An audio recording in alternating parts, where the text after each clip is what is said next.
Okay, we're going to go ahead and get started with session 375, Ask a Sex Therapist, presented by Natasha Helfer and Symmetry providers. At Sunstone, we are making it a goal to provide a community that allows many ways for people to express their faith. Our tagline is, "There is more than one way to Mormon." We invite you to help us build a community where all paths are given space to be better understood. Please support us in our mission by making a donation and subscribing at sunstone.org. After the symposium, Sunstone staff will edit, polish, and re-upload all of this year's session videos to the Hoopa app. It will take about 2 weeks for everything to be available, but once it is, every video will be available to watch and rewatch in the Hoopa app through the end of 2021. Please type any questions into the Hoopa app to be addressed during the Q&A, or if you're watching in person, we'll open the audience mic for questions as time allows.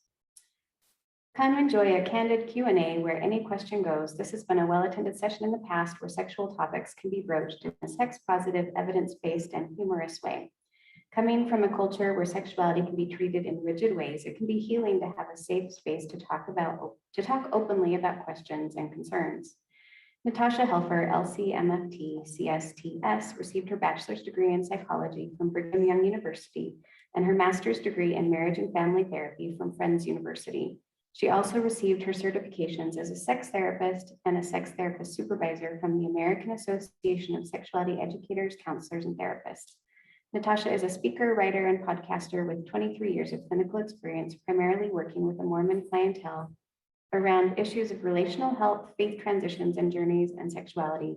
She writes a blog called The Mormon Therapist and hosts the podcasts Mormon Mental Health and Mormon Sex Info. Natasha has authored 2 books, One Family, 2 Views on mixed faith marriage, and Check Your Baggage on challenging sex negative messages. Natasha was recently excommunicated from the Mormon Church for issues surrounding her advocacy for sexual health.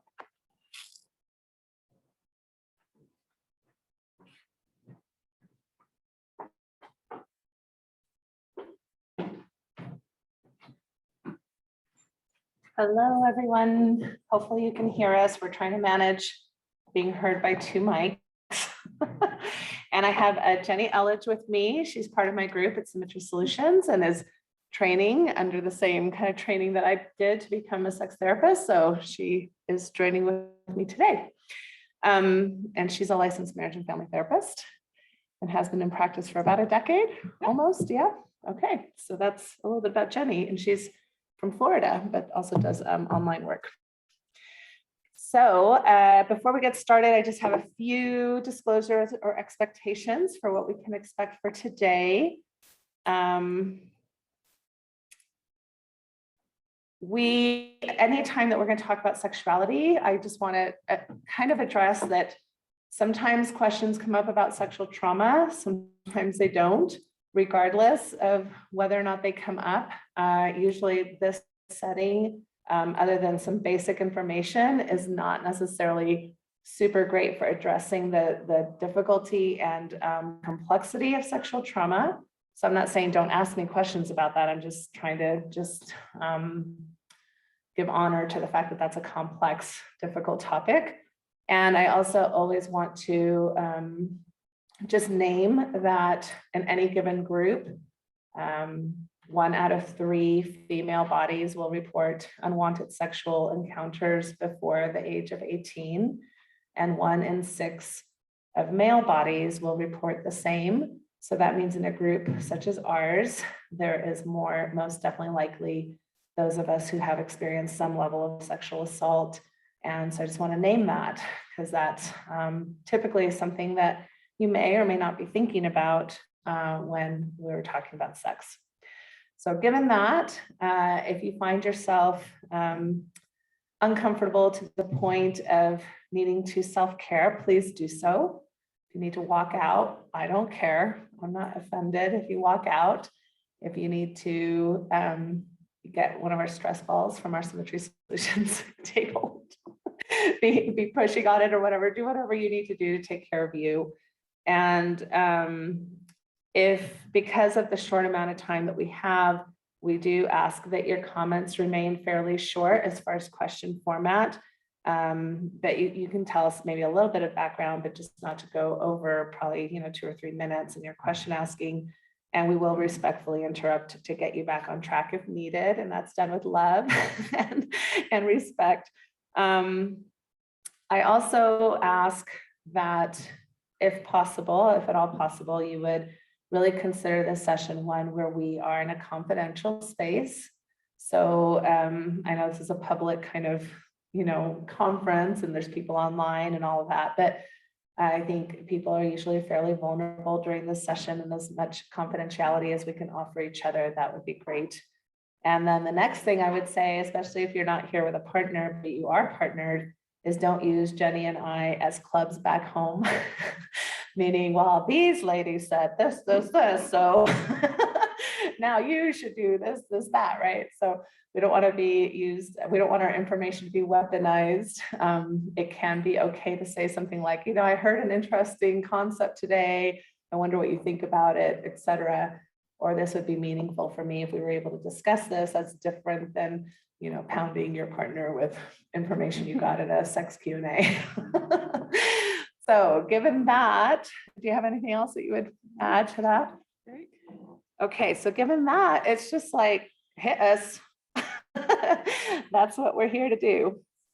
Hit us with your best shot. I just came back from a libertarian conference last week, and of the many topics that were talked about was one of the sessions I went to with some sex workers trying to legalize sex work in the United States. Some success, like in Nevada and whatnot, but there's still a lot of heavy restrictions. Can you give us a sense of your interaction with sex work in the state of Utah?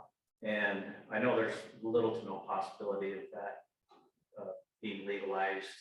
However, I wonder in your therapy, if you have perhaps advised sex worker interaction, and maybe give us an idea about the underground business in the state of Utah, if you have that sort of head on the pulse. Okay.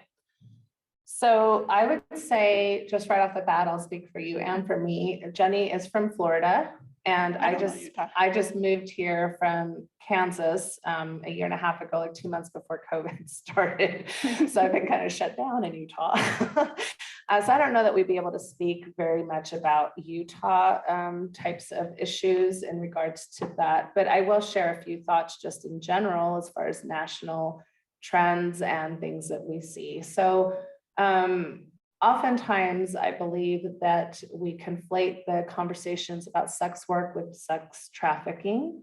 And that's probably something that we need to do a lot better at separating, because as I have also throughout my training spoken and gone to many conferences where we do get to hear from sex workers, they do not appreciate the type of protection supposedly that is imposed upon them by typically religiously conservative cultures and peoples that think they know best what is for them, right? So in a sense, sex work is like any other type of work.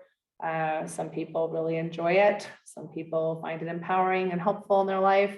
Some people find it, monotonous and boring and routine and kind of a means to an end. Some people go into certain types of work due to their own histories or not. But I think there's a lot of mythology and a lot of unfortunate characterizations around what is going on in the space of sex work. And unless you are willing to sit down with those people and have conversations, you're not really going to know much about it. And there is a lot of frenzy about it in regards, just like there are with sexually explicit materials, and porn panic per se is kind of a term that's been used. Anything that has to do with kind of moral taboo-ness in our culture here, in particular in the United States, tends to have a panic associated with it. And that's not always appreciated or helpful to those within that sphere. I personally am a fan of legalization of sex work. Anytime we have anything that's regulated, that gives more legalized and then therefore regulated, that gives much more protections to the people who are involved in that industry, and would allow for people to have rights in regards to their pay, in regards to things like sick leave and being able to manage their businesses like the rest of us get to. So, I see that as a moral, if you're not comfortable with sex work from a moral perspective, that's fine. There's nobody really forcing anybody to go into sex work, because then that we're talking then about sex trafficking, which is a very different animal per se. And I think that actually it would help with really both types of things if we had more legal recourses. It's, supposedly the oldest profession in the world, and both males and female bodies participate in sex work. And I think it's a conversation that we need to have a lot more robust dialogue around, and uncomfortable dialogue around. So what would you say? Anything to add to that?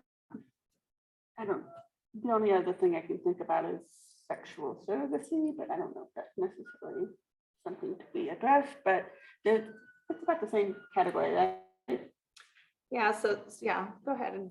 Yeah, I mean, the more recent education I got was around people who choose to be sexual surrogacy, meaning they want to, in a very professional manner, participate in some sexual play with you.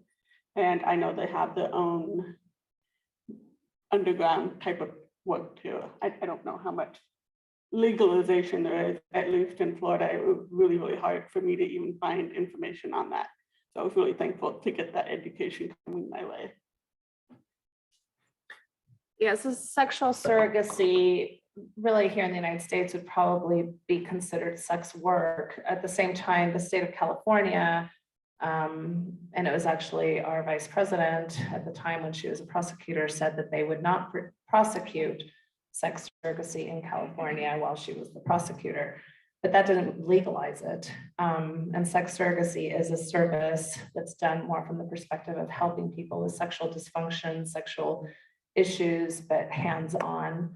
And whereas we as licensed therapists are not allowed to have hands-on contact really with clients at all.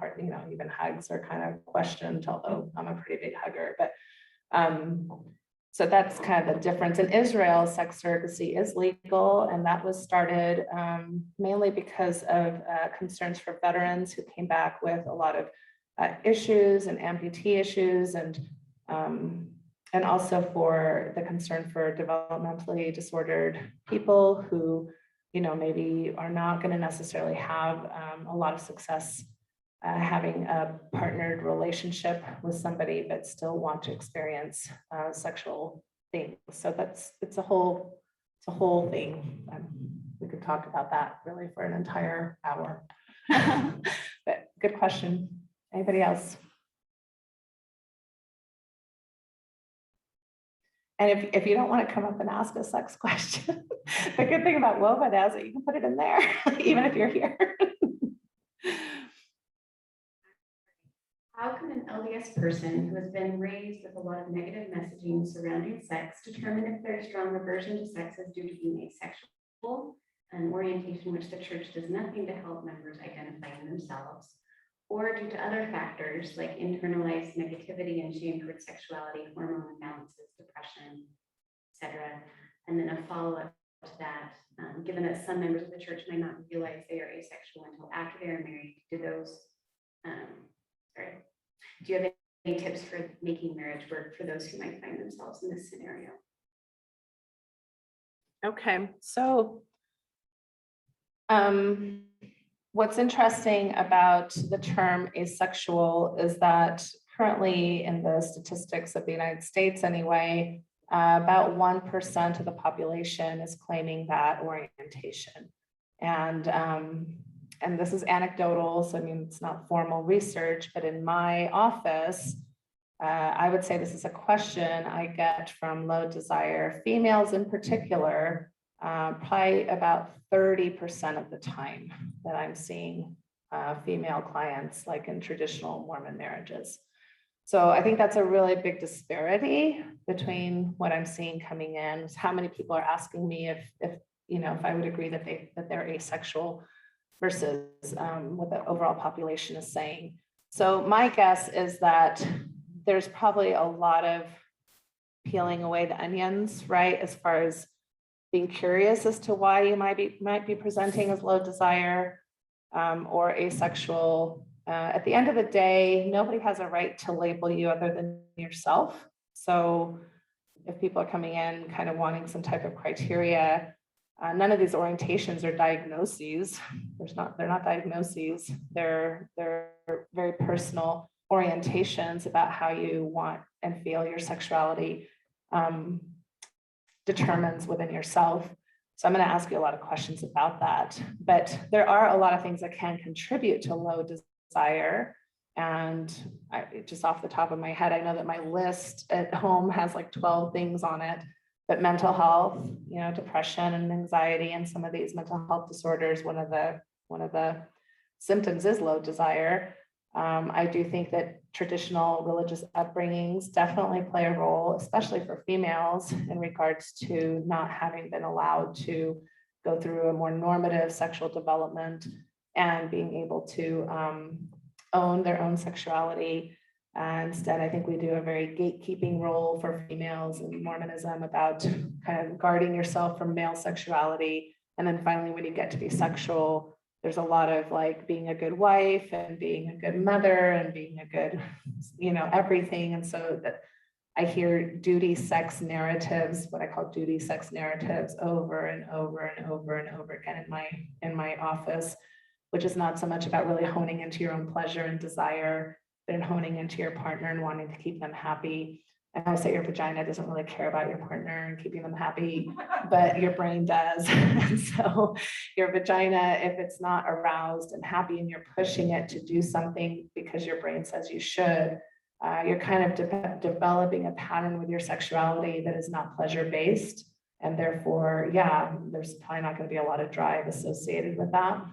Hormonal fluctuations, age, pregnancy, nursing, a lot of testosterone for men, and that women are not the only ones who come in with low desire, obviously, and even just libido differences. So sometimes people think they're low desire just because their partner is maybe high desire. So if you're with somebody who wants sex every day and you're wanting sex maybe once a week, and you think, oh, I'm really low desire, you're both kind of normal, but you're having kind of a gap there that is difficult maybe in your partnership. So we highly recommend the book Come As You Are by Emily Nagoski for anybody who wants to do anything with female sexuality, whether you're wanting to be with a female partner or you're a female yourself, to read that book. But I also think that actually, even though it's written more about female biology, anatomy, and sexuality, that there's a lot of concepts in there that are actually very helpful for men to read as well. Especially if you're a low desire man in our culture, there's a lot of messages that you shouldn't be low desire as a male body, and that can be problematic as well. This question came up in another presentation. It seemed to be a common concern here. So I think we need to do a presentation on this next year, because we really could spend a lot of time on this. So beginning questions that I would have would be, well, what's your relationship like with pleasure in general? Are you someone that likes to seek out pleasure? Is that something that you avoid? Do you look forward to, going and to a nice meal and having a nice sit down and enjoying all the yumminess of that? Or are you a type of person that kind of avoids that sort of thing? The book that she mentioned, Come As You Are by Emily Nagoski. Actually, I do like that book for men too, because sometimes they can resonate with this idea of, well, for both men and women, there's this idea of you can have spontaneous desire, or you can have responsive desire, or you can be somewhere in the middle. And spontaneous is when you naturally want to have sex naturally. You don't need a lot of stimuli to get you kind of going. And responsive desire is, well, I need the right context. I need the kids to be in bed. I need all the dishes to be done.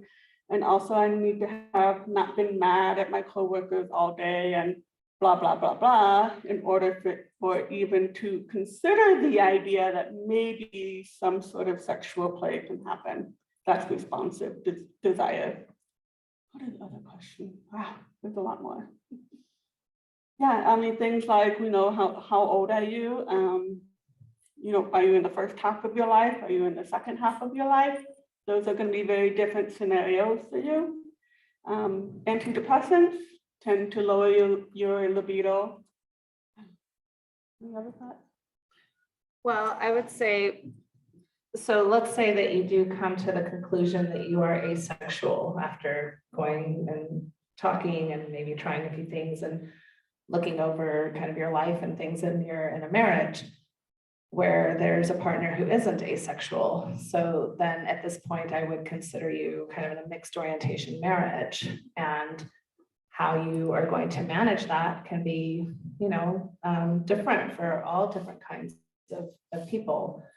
Some people make mixed orientation marriages work. Others have a really hard time doing that, because you don't ever want to be in a position where, you're either pressuring or being coercive or guilting somebody to having sex with you, and you're never wanting to be in a position where you're forcing yourself to do something sexual that isn't necessarily congruent with your identity. So then at that point, I would really recommend doing some marital work with a sex therapist. Mhm.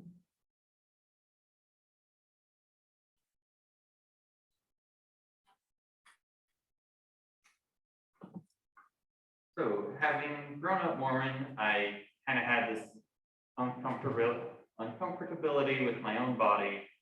And I felt like talking about sex was very taboo for a long time. One of the things that helped me with that was conversing with a lot of other people about sex and sexuality, and also reading a book by Gene Kilborn called So Sexy, So Soon. It's about how like advertising is, sexualizing, especially girls at a younger age, and what we can do to protect the children and teach them good principles about sexuality. And so I guess what I'm thinking about is, I have a 10-year-old son. How can I help, him develop a healthy attitude towards sexuality, how to be not something that he's, ashamed of or bothered about or overly obsessed with. And, we do things like, we've given him forget the name of the book, but like a educational book about bodies, and like try to answer his questions as they come up. But yeah, what do you recommend for teaching kids healthy sexuality? Okay, so some of my initial thoughts, thank you for the question. You're actually in really good company. We get that kind of presentation quite often, where there's a lot of disassociation that happens when you grow up in a religious culture that doesn't teach you that your sexuality is your own, right? And then if you're always being taught this idea that that's something for later down the road, not something for you to have right now, and you're experiencing lots of like, well, I'm naturally starting to feel some sort of sensations happening. And a lot of people can disassociate what they're feeling in the body, and they're having that tension with what the culture is teaching you. So mindfulness, would be a great way to start integrating mind and body together. A lot of sexuality is being very present-minded in the moment. And when we think about sexuality, we also want to think about sensuality. Like, how do you also enjoy all the senses of your body throughout the day? What are the clothes that you wear that makes you feel really, good and comfortable and confident? What are, the flavors that you enjoy? What are the smells that you enjoy? You want to really be more thoughtful about the things that you enjoy, so that when you notice it in your body, you go, oh, this is nice. I like it. And it's okay. And to talk about pleasure with your kids, everything she just mentioned about pleasure and enjoying the body and noticing the body, I think can be really fun conversations that you have ongoingly with your kids. I like several things that you said. It sounds like your kid is asking questions, so you're safe enough for that. So that's good. And I think, we want to take those opportunities to answer our kids anytime they do come to us with questions. Most of the time they're not coming to us with questions, so we want to be kind of the instigators of conversations. and see how that goes. And there's plenty of stimuli around, you know, whether it's advertisings or movies or people getting married, you know, or relationships that you see kind of in real life, having conversations and noticing things. I know that with my kiddos, especially with media, you mentioned media, I will just say something like, oh, they're selling beer. Isn't it interesting that everybody is like showing a lot of their bodies, you know, that has to do with beer? How do you feel about that? And why do you think they do that, right? And I'm guessing some of you think maybe some of these people are kind of attractive. And is that okay or not, right? And what feelings do you have about that? And so I just try to tell my kids, look, it's normal. It's normal to be curious. It's normal to be like, wow, what a hot body, right? At the same time, the media industry is using, you know, human bodies and certain types of bodies to sell products. And what do we think about that? So it's kind of like normalizing, but also bringing up some of those ethical dilemmas with them. And then what does that mean in regards to, even if you are aroused or find somebody attractive, how do we treat that person? You know, what if there is somebody wearing a thong at the pool, which I realize now it's back in. Even here in Utah, I was like, oh, wow. They're allowing thongs at the community pool. So I had a conversation with my sons about that. And I'm like, well, you know, that's her choice. And that's, and are you going to act differently because of that? Are you going to notice yourself differently because of that? And what do you do with those feelings? Because it's okay to have feelings, but it's not okay to treat people in objectified ways, right? And so those are kind of ongoing conversations that I think are interesting to have with our kids. So yeah, there's lots of resources, tons of resources. If you go to natashahelfer.com, I have a lot of resources for you, kind of under books, parenting kids. I offer like a 10 series parenting class that's online. There's lots of great TED Talks. So I think just kind of having that ongoing conversation is good. Kiddos. Oh, and I would say too, just the basic 6 principles of sexual health. I mean, I think that consent is something we should be teaching kids from the get-go, you know, just as far as hugs and touch and wrestling. And well, you know, brothers fight. My boys are always like, well, we're supposed to fight. That's part of growing up. And I'm like, you're supposed to learn when no means no. And, you know, and I'm here to teach you. I don't care if you guys think you're supposed to fight or not. So even amongst them, as they wrestle and pick each other, oh, they're doing this nipple thing that's driving me crazy. Like these teenage boys, it's like the nipple flip. And I'm like, oh my Lanta, you cannot do nipple flips. And they're like, it's just what brothers do. We're just supposed to bug each other. And I can tell that they hurt. And I'm like, stop. So now I'm making them pay me 50 cents every time I see a nipple flip. Anyway, but that's consent, right? But you wouldn't think of it necessarily because it's not a sexual content necessarily, but it's still a body. It's how you're treating another person's body. And yeah. All right, any other questions?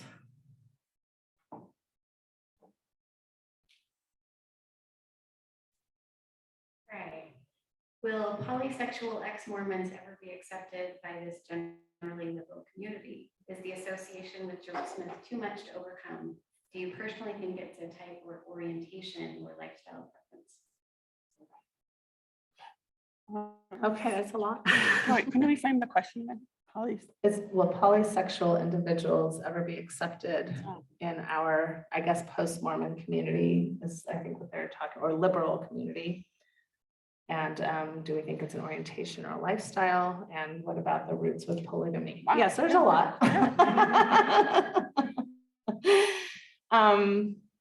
Yeah, I mean, obviously we do have the history of polygamy, and that's not a very nice history. And a lot of people have a lot of feelings about that.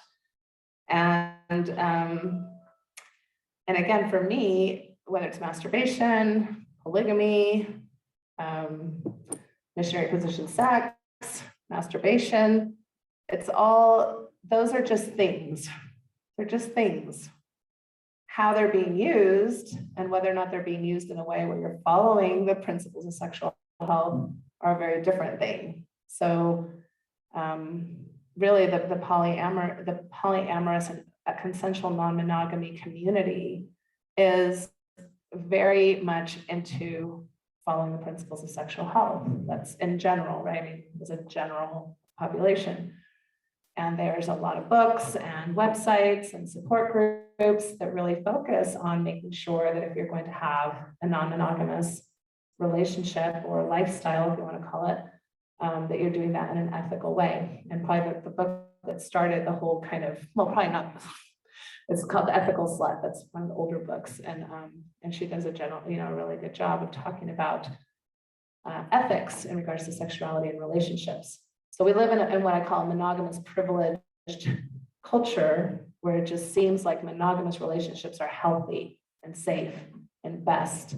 And yet we have a huge monogamous rate of divorce.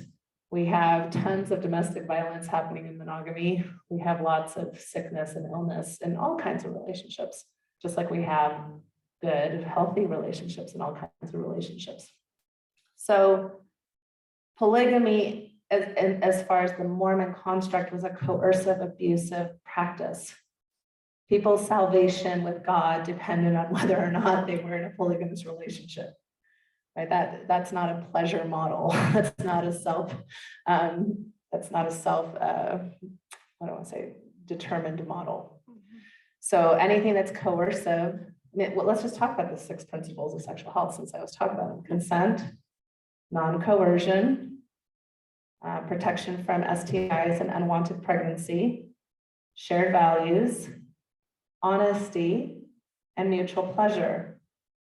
So I think as we read the journals of our pioneer ancestors, we would find very little of any of those 6 principles of sexual health and this kind of idea that we have about polygamy. But there are couples that are, either polyamorous, polygamous, all the other terms that there are, that would be following those sexual health principles. We have consenting adults, and there isn't coercion, and it falls within their values, and they're caring about mutual pleasure, and they are following those things. So as far as it being accepted, I don't know if it's accepted or not, but I can just tell you it's happening. I mean, it has overwhelmed my office in the last decade. And not just by post-Mormons, I'm telling you, the believing Mormons are getting quite interesting in their ways of loopholing, I guess. Their ways of considering the law of chastity and what they agreed to as a married couple. So there's a lot of exploration. I think it is kind of a new wave of sexual revolution that's happening in our country at large. The non-monogamous community is growing. We don't know much about it in the research, just because it tends to be a very hidden community, very private community, because of the discrimination that it has oftentimes faced, both legally and culturally and religiously and all those things. And as far as whether or not it's an orientation, that's an interesting question. I don't know if there's a consensus on that in the sexological field. I think there's a lot of talk about that. I think, again, with a lot of the words, the labels that we're using, we're moving into more of a space, I'm noticing, in sexology, where it's more self-determined versus we're the authorities and we're going to tell you whether or not you're homosexual or bisexual or polyamorous or not. What do you think? What resonates with you?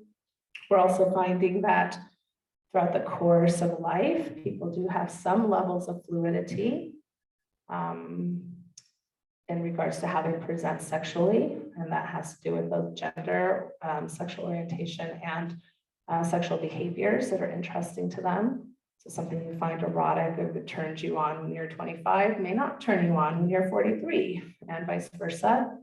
There tends to be a little bit more fluidity in female bodies in regards to sexual orientation and gender identity. That's not necessarily super surprising to me, since I think we have been incredibly homophobic in our culture, especially with male bodies. So there's just a lot of interesting discussion about that. But one thing that is interesting right now in the research is that we do come wired with certain libido. So some of us who are higher libido versus lower libido, although that can be affected by environment, there is also kind of like a biological wiring to that as well. And so in our culture, people who tend to have serial affairs or watch a lot of porn or masturbate a lot or want a lot of sex, they've usually been categorized as sick or addicts or not commitment phobe or all those things. Whereas what we're noticing now is that just some people just come much more interested in sexuality than people who are not. And we're trying to fit them into this box that's more monogamous and kind of middle to lower libido, which seems to be like the norm we're willing to accept currently. So that leaves a lot of interesting conversations. And I do with my clients, I can remember just a gentleman telling me that he was really just distraught that he had had several affairs with his wife. He was wanting to come in because he felt he was sick and to fix him, to help him not have this libido. And we really just had to have a conversation about how his libido shows up and whether that's a good match or not for the current marriage that he was in and how they were going to manage that as a couple. My job is not to lower somebody's libido. But when you have these kind of differences in a relationship, especially a monogamous one, that can cause a lot of heartache and distress because you're trying to fit into something that isn't really maybe very doable for you. So I don't know if you would add Oh, anything you to that. covered it well. It's I'll make sure we have complicated. enough time. Sex is complicated and sexy some of the time.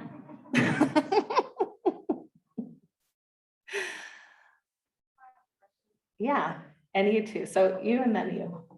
Can you come up or if it's quick, I can repeat it. It's just that the people online can't hear you. Yeah, Sorry. we're looking out for you guys. Online people. Okay, so since I don't think the church is ever going to officially come out and go through that same evolution that you say that as a society we seem to be going in, what can be done to educate, particularly women, on how to have a more healthy sexual relationship, either with their spouse or with their own body?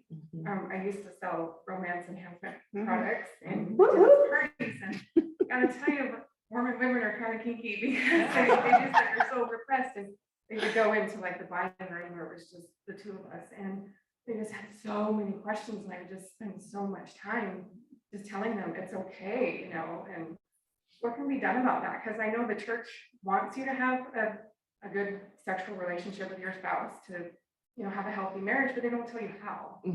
So what can be done about that? As far as accessing women who would be more believing within the church. Just in general, like Okay. the whole atmosphere of the church is just, you know, it's so taboo, but they just expect you to get married and know what to do. Right. But they just don't. Right. And it just leads to so many problems and such an unhealthy Right. relationship with sex and their own body. Right. Well, we could start off by not excommunicating the sex therapists. Right.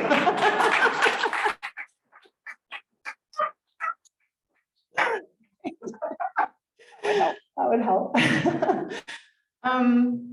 So this interplay between the church and society, you know, I think that it's actually, I think that there might be more hope than maybe we would think, especially the older we are, because we know how we grew up. But as I talk to like millennials and even younger generations, it's super interesting how they're seeing Mormonism, a lot of them, not all of them, but a lot of them are seeing Mormonism in a whole new way. And like half of them aren't even wearing their garments half the time, you know, things that I would have never thought possible, you know. And so there is something about, you can't contain Mormonism completely from the societal norms and the shifts that are happening. And I do think we're moving in a more sex positive direction as a whole, not that there aren't still a lot of problems, obviously. So I do think that there is hope. and And I do think that there are Mormon couples that have great sex. You know, it's not necessarily a blanket statement that all Mormon couples don't have good sex. And I do see Mormon women talking more about sex. I see more Mormon women being willing to have a sex toy. I see more Mormon women. I mean, the big change a long time ago in the first sexual revolution was Mormon women being willing to use birth control, quite frankly. So it's not all bad. And we do have some sex positive theology, I think. I did a whole podcast with that with Dan Witherspoon, if you want to listen to what I think is Mormon sex positivity that is there. Because I do think we do have a sense that it's more than just for having babies. It is something about bonding you to your partner. And we're made to have joy. Of course, I got fired in Relief Society for talking about that and saying that our clitorises were purely about joy. But it was funny because I think I got fired because the older generation was up front and they were all scowling at me, but the younger generation in the back was like, oh yeah. So sometimes there's just a mix of people.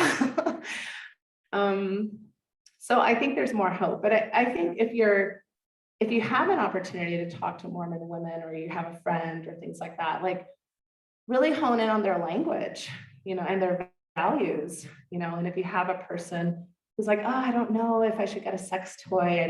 That doesn't seem very natural. That doesn't seem very much like, you know, Heavenly Father would want me to use something that wasn't my husband's, you know, body. You know, you can talk the Mormon language, like, well, I think Heavenly Father wants us to have hot sex. And I think Heavenly Father wants us to really feel connected. And if you're not having orgasms, which makes you less able to enjoy sex with your husband, maybe that would, you know, hurt you in the long run. So I don't know, maybe it could fit with your values, especially if you and your husband agree. So there's ways, right, to kind of challenge within their sphere of comfort, and they're coming to you with a lived experience that's uncomfortable, which already reflects that they're open to some type of solution. I don't know if you'd add anything to that. Yeah, I would agree with you. I think that the younger, I don't even know, what's younger now? Compared to me or compared? I'd say 30 and below. 30 and below. Yeah, 30 below. I mean, I'm part of like Facebook groups, like Healthy Intimacy with Latter-day Saint women. I mean, they're definitely out there. They're definitely championing for great healthy sex. So yeah. And the younger generation is definitely being trendsetters and whole body sex positivity, which is awesome. Yeah, I mean, we're seeing that just even in like Dove commercials, right? Or like we went to a burlesque show last night with a person of size, and should I have said that? No, that's great. So who was just beautiful. I think just as in general, as a culture, we're seeing much more diversity. I mean, we still have a long way to go. I'm not saying this is solved at all. But we are seeing more and more in the media and in our culture where we're more accepting of different sizes, different ages of bodies being sexual. So that's all good. And the Mormons can't escape that. But yeah, I mean, I go on this intimacy thing of LDS people and I'm like, they're talking about what? I would have never thought I could talk about that when I was their age, you know, as a Mormon woman.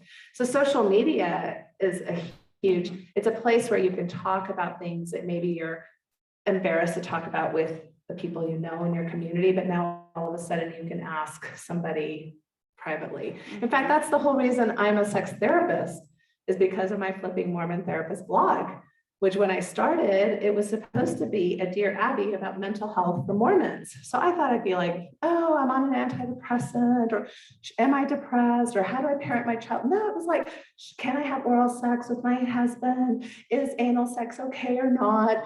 That's the kind of questions I was getting from LDS people, because here's this anonymous space. Nobody knows who I am. I can ask these things that I would never ask my bishop or my mom or my best friend. Right. But they asked me, and then I'm like, well, I don't know what the hell I'm doing. I don't know. I gotta go get some training. Right.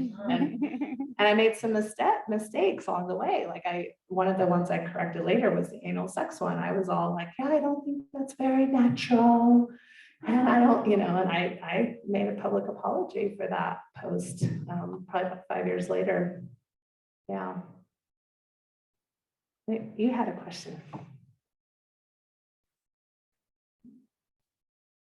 Hi, Natasha. Hi. Good to see you again. Next, good to see you. Heard you a lot online. Sounds like there's plenty of work out there for you to do. A lot of wrecks to clean up. But I'm wondering, as sex therapists, do you get a chance to do some proactive work? And one of the things that comes to mind is, other than the Northwest, and I don't know if it's anecdotal, but it seems like we have a lot more sex issues in the Northwest. And I was reading from the news one day in small town Oregon. Actually, I went online to find out how to pronounce the name of this town, and I found a news story, and the news story was about the mayor's husband exposed himself to the barista in the drive-through. And I'm thinking, like, if he has something about exhibitionism, can't he find some healthy way to do it rather than have to get arrested? So as sex workers, are you taking a proactive, do you have the ability to have like a proactive space so that guys like that have a way to have their expression without getting arrested? Okay, I will lovingly correct you that we are not sex workers. We are not. Although I'm completely supportive. That's okay. We are sex therapists. Because a lot of people are confused about that. I get a lot of questions going, so what? I can What tell exactly immediately when the phone call's like, so do you come into the home? And I'm like, oh, that's sexual surrogacy. different. That's not me. But sadly, I'm not that exciting. I just talk to you about sex.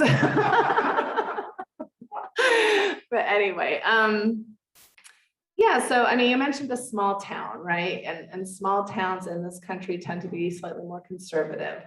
And you're mentioning mayor's husband, which I'm guessing is an older person.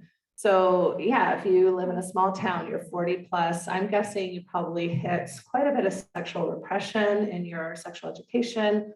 We still don't have comprehensive sexual education in the systems today.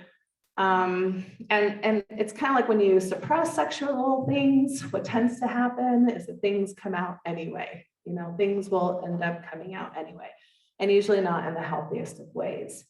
So yeah, there's lots of fun ways you can be an exhibitionist. Go to a dungeon, play around with your partner.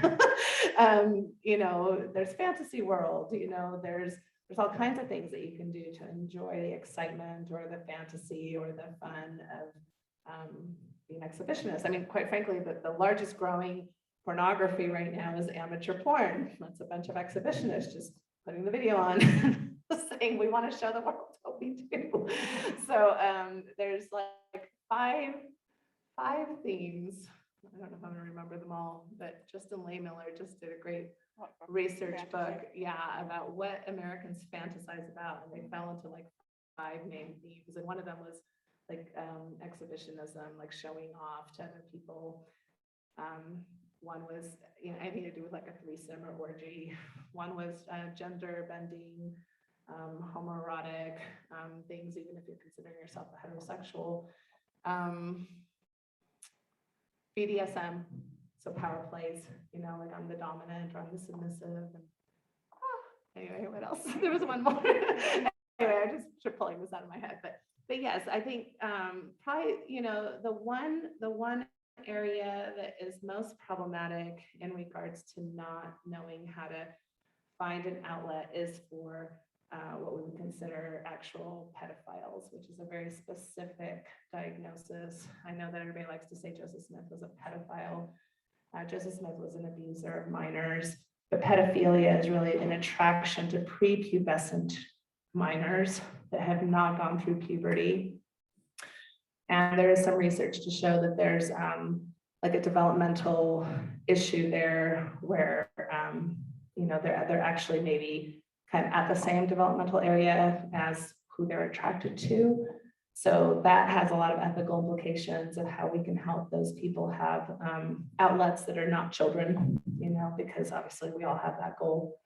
But so that's a very interesting ethical area right now that's being studied. in the field of sexology. But otherwise, other than that, plenty of kinky adults if you want to do things in real life, and there's plenty of room in the brain to have a lot of fun with fantasy, and there's lots of spaces actually that you can go and do fun naughty things. I don't know. so there are outlets. Yeah, sure. Yes, come on up. Yeah, you. Two more. Yep. Oh, one, okay. I'll make it quick. Yes. So with so much shame in our culture and our world, I was curious, how can one develop a sense of body positivity without feeling shame about your own body? And just to, feeling comfortable in it, because it seems like that's a precursor to feeling sexy in the body. Thank you. No, that's a great question. And it doesn't have an easy answer, but I'm going to try to make it easy. So the first thing I think with any type of change, this is any change, you think about going to mental.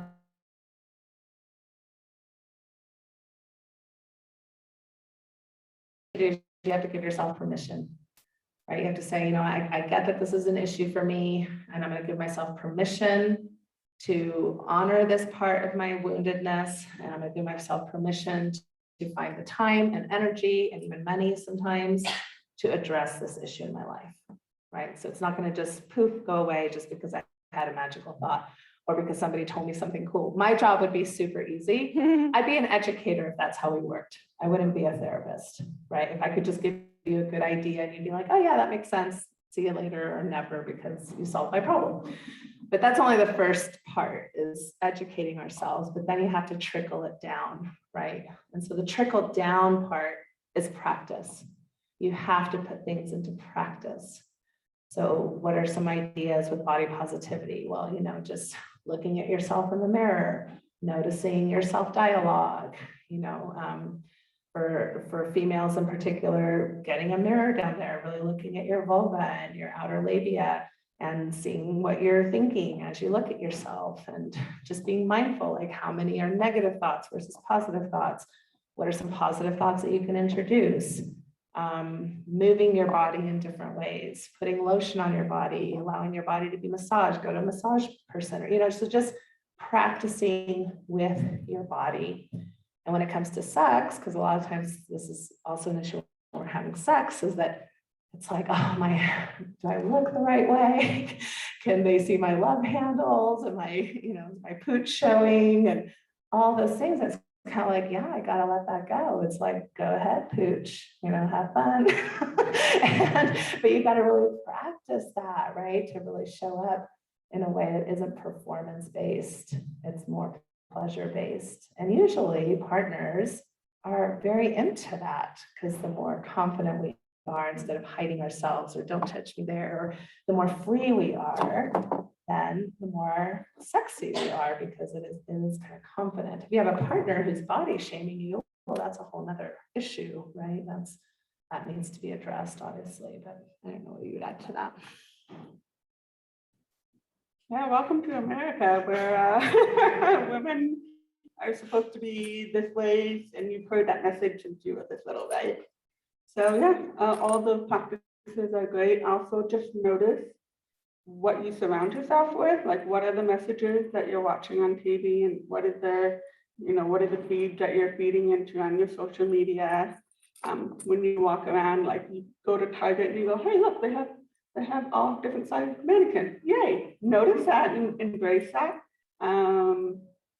And I want to just give a shout out to your local burlesque outlets here, because you will see a lot of awesome body positivity, confidence that will make you feel a little bit inspired.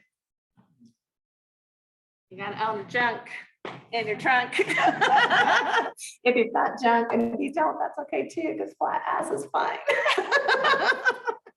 Like, you gotta have fun with it, right? Because I think we're all kind of semi-traumatized about our bodies and how we show up. So we gotta move, we gotta just, it's hard. And for me, I've kind of accepted that it will always be there. That little voice will always be there, that I'm not good enough in the way I look.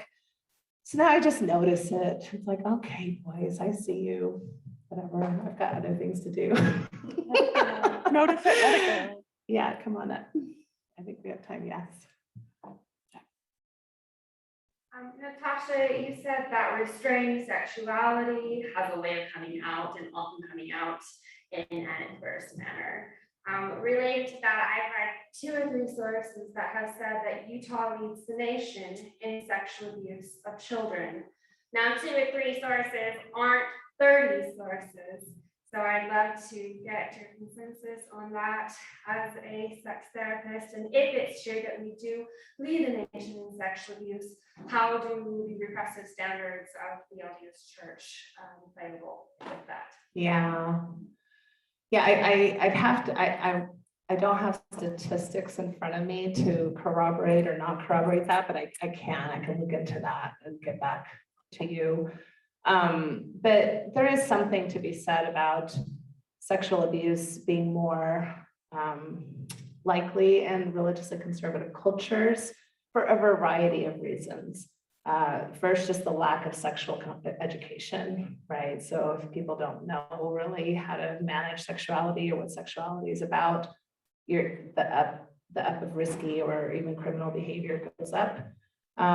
Secondly, one of the things that with the Sam Young movement that I was very involved with, we do have a tendency to kind of have grooming behaviors in the ways that we deal with children and adolescents, with this kind of idea that authority figures have a right to question you, to micromanage you, to have you in a closed room, with closed doors and ask sexually explicit questions. So that doesn't teach a lot about good boundaries. It doesn't teach a lot about consent. It doesn't teach a lot about sexual autonomy.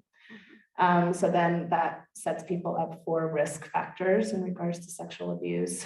And I think that the third factor I would just say is that we tend to be a culture that's very concerned about our reputation. And so we don't, when we do have sexual abuse occurring, we kind of cover it up. And that happens in very detrimental ways. It allows for more secrecy. And anytime you have secrecy, the likelihood of sexual abuse is going to be much higher. So those are kind of 3 things I can think of off the top of my head, but it's a very good question. And it's something that really needs to be addressed at a much more systemic level, and that everybody has to take a lot more seriously. Okay. Do you have one? Oh, there's a bunch. Okay. Well, we haven't taken an online one in a while. How common is never having an orgasm among Mormon women? Is it more common than in the general population? Among Mormon women? Well, I wish I had Mormon sex data. We need more Mormon sex data. There are some people doing Mormon sex data, but not a lot. So all issues like vaginismus, anorgasmia, dyspareunia, which is genital pain, tend to have a correlation with religiously conservative cultures. So in general, that tends to be a correlation. And again, for many of the reasons that we've been discussing, lack of sexual education, placing female bodies in this kind of gatekeeper role instead of being sexual agents themselves, the directives to not self-explore or to know your own body, which, female bodies have a lot of potential for orgasm, but it's not always quite as easy as for the male body to get there. So, although here's another interesting thing that I just learned. So a female who is comfortable masturbating can usually masturbate herself to orgasm within 3 to 7 minutes, which is fairly similar to men. But in partnership, the numbers are more like 15 to 25 minutes. So I think that's interesting. I think sometimes we think that female bodies are so different than male bodies, but I think to me that speaks of a lot of the messaging and how women show up in sexuality versus men. A lot of caretaking. I hear a lot of women worrying about whether or not they're offending their spouse. I don't want to tell him to touch me differently because then, oh my goodness, I'm going to hurt his ego. We all need to kind of get over our sexual egos a little bit. So I think that's interesting. I think it is not uncommon. I don't have data or statistics, but it is not uncommon for somebody to come in and tell me that, they've been married for 10 years, 5 years and haven't had an orgasm. Or they're asking me, well, I think I've had an orgasm. And I'm like, well, and there's something to that. I mean, people do orgasm differently, and some people do have what's called kind of like mini contractions that can be counted as orgasm that may not be as extreme as maybe what we currently think of a huge, like release.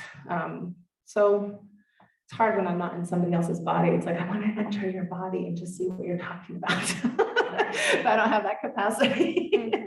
But yes, I do think it is correlated with religious upbringings, issues around orgasm and lack of for female bodies, people raised as girls. Yes. Well, I would ask what kind of orgasm they're trying to have. Like, are they trying to have penis and vagina orgasm? Because we know, this data we do know, is that 25% of women who rely on penis and vagina intercourse, only 25% can reliably have an orgasm. So if you have this general lack of education and thinking this is the only thing that you can do, you're going to have a lot of disappointed women. That's one thought. So secondly, women generally from more conservative religion have a harder time advocating for themselves, and saying I need more time is going to be something difficult for them to do.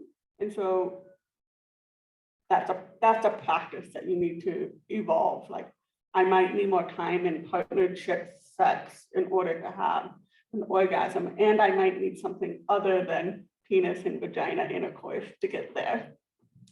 Yeah, it's Dr. Mintz that says there's no such thing as foreplay. It's all sex. It's just outer sex versus outer course versus intercourse, because female bodies need that outer course. Like grinding is a very effective way for female orgasm. Oral sex is a very, effective way. Vibrators, manual stimulation is a very effective way. All of those for female orgasm versus just intercourse. So I think are we out of time? Was it 20 or 25? Oh, we're out of time. We got you for an extra 3 minutes. We went a longie instead of a quickie.